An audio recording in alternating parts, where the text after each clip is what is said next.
नमस्कार। आदरणीय बुवा आमा, दिदीबहिनी तथा दाजुभाइहरू, म आज एक अत्यन्त संवेदनशील घडीमा तपाईहरू सामु उपस्थित भएको छु। केही दिन अघि सुनसरीको देवानगञ्ज, सिराहा लगायतका स्थानमा भएको दुःखद घटना र त्यसपछि केही जिल्लाहरूमा उत्पन्न अशान्त वातावरणलाई लिएर नेपाल सरकार पूर्ण रूपमा गम्भीर र संवेदनशील छ। यस दुःखद घटनामा परि निधन हुनुभएका हाम्रा नागरिकहरू जयप्रकाश मेहता, ओम प्रकाश मेहता र गणेश यादवप्रति म भावपूर्ण श्रद्धाञ्जली अर्पण गर्दछु। साथै शोक सन्तप्त परिवारजनहरूमा नेपाल सरकारका तर्फबाट गहिरो संवेदना व्यक्त गर्दछु। घटनामा परि घाइते हुनुभएका सम्पूर्ण नागरिकहरूको शीघ्र स्वास्थ्य लाभको कामना गर्दछु। घाइतेहरूको उपचारमा कुनै पनि प्रकारको कमी वा ढिलाइ हुन नदिन सम्बन्धित स्वास्थ्य निकायहरूलाई स्पष्ट निर्देशन दिइसकिएको छ।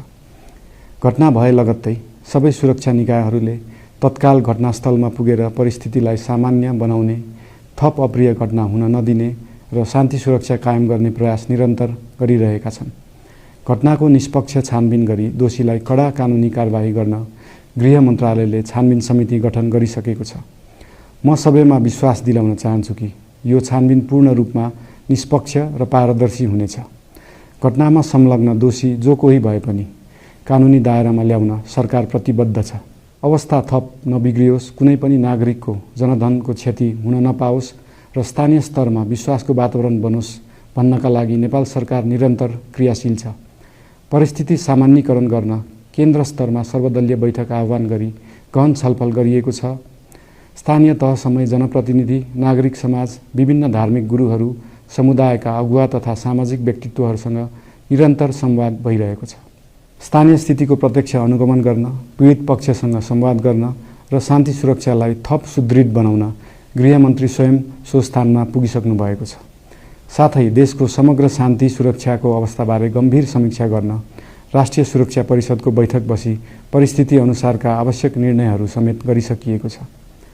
यस्तो संवेदनशील घडीमा सामाजिक सञ्जाल वा अन्य माध्यमबाट असत्य, अपुष्ट सूचना, अफवाह, घृणा फैलाउने सामग्री वा समुदायबीच वैमनस्य बढाउने अभिव्यक्ति प्रचार प्रसार नगराउन अनुरोध गर्दछु। साथै सरकारी निकायहरूबाट जारी भएका आधिकारिक तथ्य र सूचना मात्र विश्वास गर्न विशेष आग्रह गर्दछु।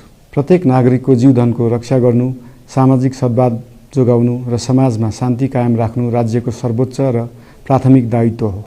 आगामी दिनमा पनि राज्य थप सतर्क र संवेदनशील रहनेछ। प्रत्येक नागरिकको जीवन सुरक्षाका लागि सरकारका सम्पूर्ण संयन्त्रहरू अहोरात्र खटिनेछन्। शान्ति सुरक्षा भङ्ग गर्ने, अराजकता फैलाउने वा हाम्रो सदियौं पुरानो सामाजिक सद्भाव, सहिष्णुता